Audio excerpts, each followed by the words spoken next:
ఓం నమ శివాయ. హరహర మహాదేవ, శంభో శంకర. మనిషే శివుడు. మనిషిలో మేల్కొన్న శివతత్వం. ఈ శివరాత్రి గుడిలో దీపం వెలిగింది, గంట మోగింది, మంత్రం వినిపించింది. కానీ ఒక ప్రశ్న ఇంకా మిగిలి ఉంది. శివుడు బయట ఉన్నాడా, లేక లోపల మేల్కొనాల్సిన వాడా? ఈరోజు మనం దేవుడి గురించి కాదు, మనిషిలోని శివతత్వం గురించి మాట్లాడుకున్నాం. ఓం. మూలనాదం. మొదట ఓం. ఇది సాధారణ శబ్దం కాదు, మూలనాదం. ఉపనిషత్తులు చెబుతాయి, శబ్ద రూపంలో బ్రహ్మ, సృష్టి ఆరంభంలో ఉద్భవించిన తొలి స్పందన. అందుకే ధ్యానం ప్రారంభం ముందు, మంత్రాల మూలం ముందు, ప్రతి ఆరాధనకు అది ఓం. ఓం మూడు ధ్వనుల కలయిక. అకారం నుండి జాగృత స్థితి, ఉకారం నుండి స్వప్న స్థితి, మకారం నుండి సుషుప్తి స్థితి. జాగృతి స్థితి బయట ప్రపంచ అనుభవం, స్వప్న స్థితి మనసు సృష్టించే ప్రపంచం, సుషుప్త స్థితి అన్నీ కరిగిపోయే నిశ్శబ్ద అంధకారం. ఆ తర్వాత వచ్చే మౌనం, అది శూన్యం కాదు, అది తురీయ స్థితి. మూడు స్థితులకు సాక్షి అదే శివం. శబ్దం నుంచి మౌనానికి ప్రయాణం ఓం. మౌనం నుంచి శివానికి మేల్కొల్పు ఓం నమ శివాయ. ఇక రెండవది త్రిశూలం, శివ సంకేతం. త్రిశూలం మూడు కొనలు, మూడు స్థితులు: జాగృతి, స్వప్న, సుషుప్తి. మన జీవితం ఈ మూడింటిలోనే సాగుతుంది. జాగృతిలో ప్రపంచం కనిపిస్తుంది, స్వప్నంలో మనసు ప్రపంచాన్ని సృష్టిస్తుంది, సుషుప్తిలో అన్నీ కరిగిపోతాయి. కానీ ఈ మూడింటిని గమనించే ఏదో ఒకటి ఉంది, మధ్యదండు, సాక్షి. స్థితులు మారుతాయి, సాక్షి మారదు. అదే శివస్థితి. ఇంకో అర్థం కూడా ఉంది. త్రిశూలం ఆయుధం కాదు, సూచిక. మూడు అంచులు, మూడు శక్తులు: ఇచ్ఛాశక్తి, సంకల్పం; జ్ఞానశక్తి, స్పష్టత; క్రియాశక్తి, కార్యరూపం. సృష్టి ఇలా ప్రవహిస్తుంది, అదే త్రిశూలం. మరో అర్థం చెబుతాను. గతం జ్ఞాపకం, భవిష్యత్తు కల్పన, వర్తమానం క్షణం. కాలం మూడు రూపాలు. శక్తులు మారుతాయి, క్షణాలు మారుతాయి, కానీ మారనిది సాక్షి, మహాకాలుడు శివుడు.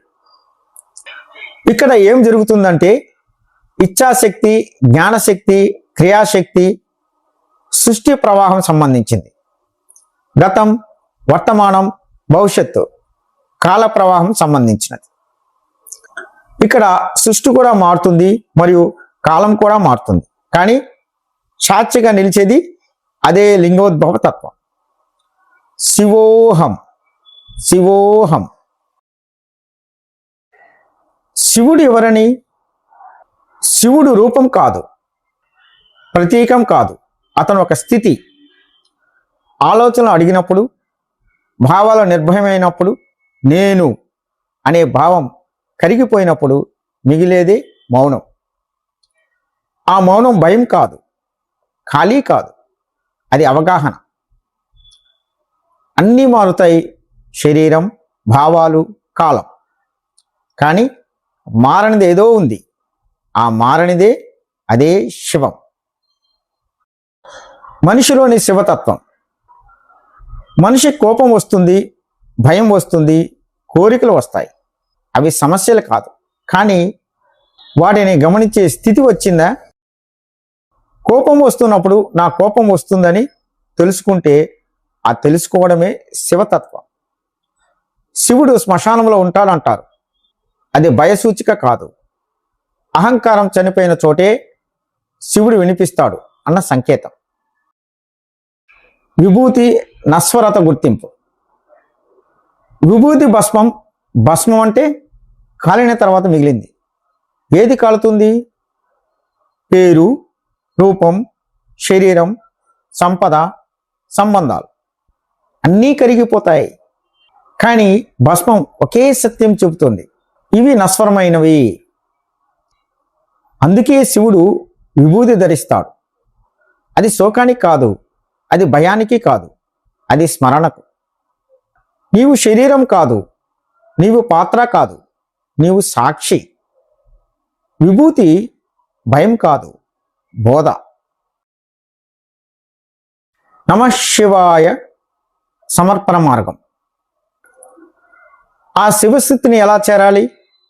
మంత్రం ఉంది, నమః శివాయ కూడా ఉంది. ఇది నమస్కారం కాదు, ఇది లయం. నమః అంటే నేను కాదు, నాది కాదు. పంచాక్షర రహస్యం ఏమంటే, నా భూమి అంటే శరీరం, మా నీరు అంటే భావాలు, షి అగ్ని అంటే అహంకారం, వా గాలి అంటే ప్రాణం, యా ఆకాశం అంటే ఖాళీ. జపం అంటే ఈ 5 భూతాల సమర్పణ. శరీరం సమర్పితం, భావాలు సమర్పితం, అహంకారం దహించబడుతుంది, మిగిలేది మౌనం. శివోహం సాక్షాత్కారం.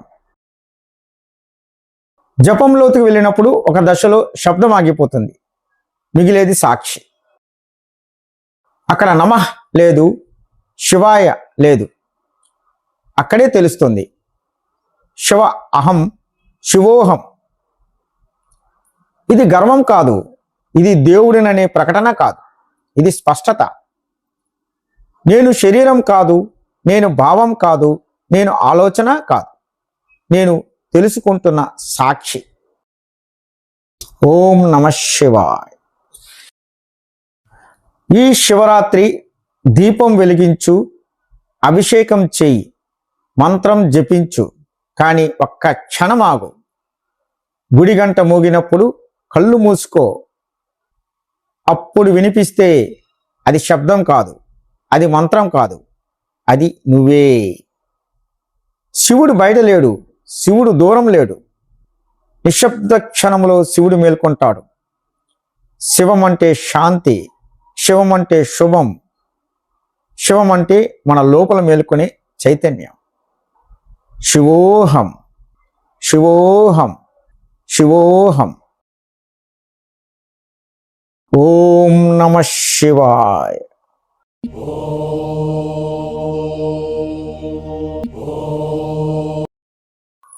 మరిన్ని సత్యాలు తెలుసుకోవాలంటే లైక్ చేయండి, సబ్స్క్రైబ్ చేయండి, షేర్ చేయండి, కామెంట్స్ చేయండి.